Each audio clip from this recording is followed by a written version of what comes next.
Wow, it's Terrance Gangsta Williams, AKOG Giggity. Shout out to underground rap label 285 Records. They sent me this shirt, y'all. I had to give them a shout out. Now, go back to the video just so y'all can get a vivid picture. When I was talking about the dude I was trying to hit, he was my friend. He broke in my house, stole my little stepson Gucci shoes, stole a little money out the penny, stole a little water jug full of money and stuff.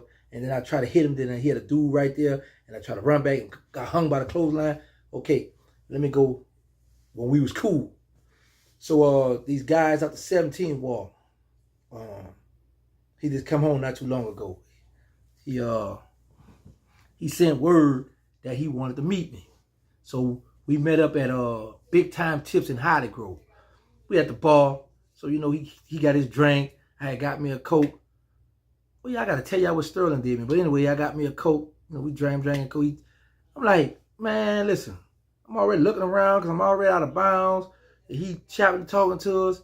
So my partner get the other one. It's two of them and it's two of us. So they, you know, asking what all we can move, what all we could do. So, you know, me and one of them, we talking about the heroin. So the guy that's with me, he pulled the other dude man to the side. Well, the other dude man to the side pulled him because my partner with me, he quiet, so they think he might shoot or something. So he got on him like, you know, how much weed you could move. So I could move something. So I think, I'm not sure. I'm gonna tell y'all it was a mean, bro. This that was crazy what he did. So me and the dude, the first one, the big man, him and I talking at the bar. So I think we had set it on like he had gave me when you first started. I think he gave me an ounce of heroin just to test me, you know, see how it's gonna go. But he had some of that fight because I wound up going right on Philip and Clara and giving it to my partner and this chick to sell from it. So unbeknownst to me, the dude that I brought with me for the meeting, he hooked up with the dude partner, and the dude partner hit him off with like anywhere from 10 to 14 pounds of weed. But I don't know nothing about this. So I got off the little ounce right quick. So he gave me 4 ounces. So now at this time, I had a 9mm Glock.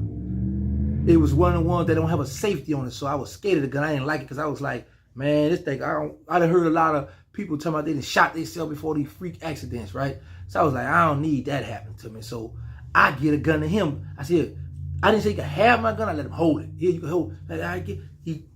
So now, I got on some bull crap because I ain't really like to sell drugs. And for one thing, I didn't want to work for nobody. So he giving him 4 ounces. So I'm bagging it up, dropping it off on Philip and Cloud, but I'm riding around the city having fun.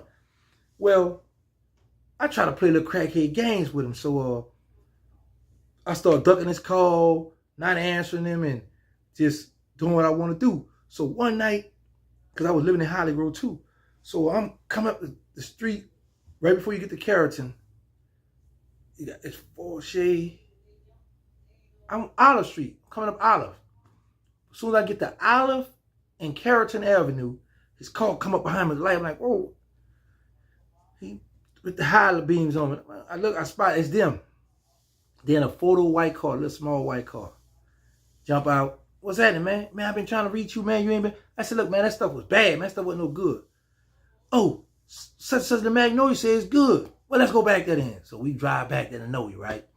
We go on Magnolia Street. So they go get my man. He come out. And I'm talking about, I can say this name, talking about Disco. So they go get Disco. Disco not paying attention. I didn't get a chance to get the Disco because I didn't much know Disco was messing with him too. So I want to tell Disco, man, tell him the stuff was bad, but yo, so we could work him, right? So he had him, yeah, nah, he was all right, he was good. So it's nighttime, we on Magnolia Street. So the dude who gave me the dough, he got the Glock. Well, I didn't know he was strapped at this time. And I was taking him for granted too. So I'm thinking, man, y'all ain't about that work. So, but these some cold killers now. But they just was laid back quiet. So we talking, I'm like, man, that stuff was like, man, listen. And then your man, the other one, he speak up. And then your man, he owed me some money for that weed. I'm like, weed, man, what did you tell me? I don't know about no weed. So me and him getting to a little, I said, so they walked, I said, what's up with you? I said, man, I tell him something slick out his mouth. I said something slick out my mouth.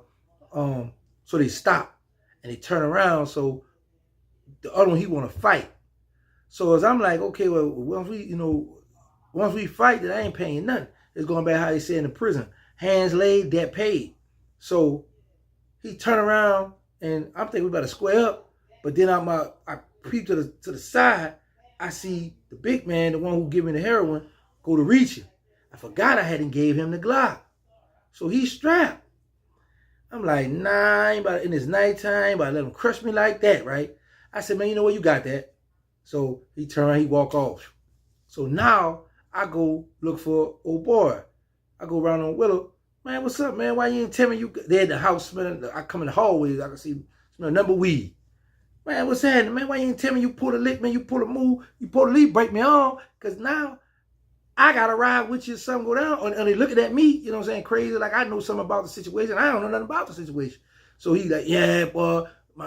He's smoking on a blunt. And his girl in the living room, bagging up, dye bags. And I'm like, yo, they got the little piles of weed there. He'll do it. And he still ain't giving me none of that. I got on him about it. So I leave. So the dude started calling me again. I ain't want to answer. Then he called me once. I said, man, what's up, man? I'm busy, man. I handle him. This is what they do, y'all. One morning, my little stepson was going to First Step on Claiborne Avenue. Why I get a call saying, hey, 2 guys in a white photo car try to get such and such from school. What? Oh, they playing a crackhead game like that, huh? All right. So I called. I said, "What's up, man? Y'all, that's how y'all playing now? Y'all want to play? Y'all want to play like that? You be doing that now? Now what you talking about?" I said, "Man, listen. They describe the car. They describe y'all hair. They describe how y'all look. I know it was you and him. Nah, man, that wasn't us, man. You tripping?" I said, "All right, you got that." So, but we never clashed. We never traded no bullets or nothing. Needless to say, he never got paid. He just chalked it up as a loss. But he wound up going to the feds. And then when I went to the feds, him and I wound up meeting up in Temperman. And we wound up becoming sellers, y'all. We wound up becoming sellers. And we would just sit back and talk about everything that went on in the hood. Just like I'm talking to you all. Now, think about this here. Break this story down. Number 1. I gave this man a gun. That same gun I gave him, he almost was about to crush me with that night. Y'all hear that beep beep? Man, I gotta go get it in. He almost killed me that same night with my gun. Had I was ignorant and couldn't think. And had I been one of the hotheads, how they got out here now, focusing on in the tunnel vision on that one person and not paying attention to my surroundings. I'm thinking about to knuckle up with the old boy, and this man about to up. I see him reaching, y'all. See him reaching. Another thing, the moral of the story is, when you out there in the game, keep in mind, you're putting your family at risk. Look how they went to this school and to kidnap someone, and he was only 4 years old at the time. No, my bad. He was 2 years old at the time. 2-year-old little boy, they was about to snatch up from the school because of my foolishness. Say no to drugs. Stop the violence. Put these guns down, man. God bless me to be here to tell y'all these stories, man. And the little boy now, he's like, what? He born in 94. Y'all do the math. Why I'm out of here. Another thing. Now I got my system down pat. I'm going to start dropping Monday, Wednesdays, and Friday with stories. I don't know what y'all to get. Y'all might get a jail story. I might have people calling in. I'm about to bust this platform wide open. Now I open the door. I'm about to bust it wide open so people come on in. I'm going to try to reach out to guys from other states, cities. Come on through. OG Giggity. Let's get it, baby. That's what I want to tell y'all at the beginning. I forgot to tell y'all about that.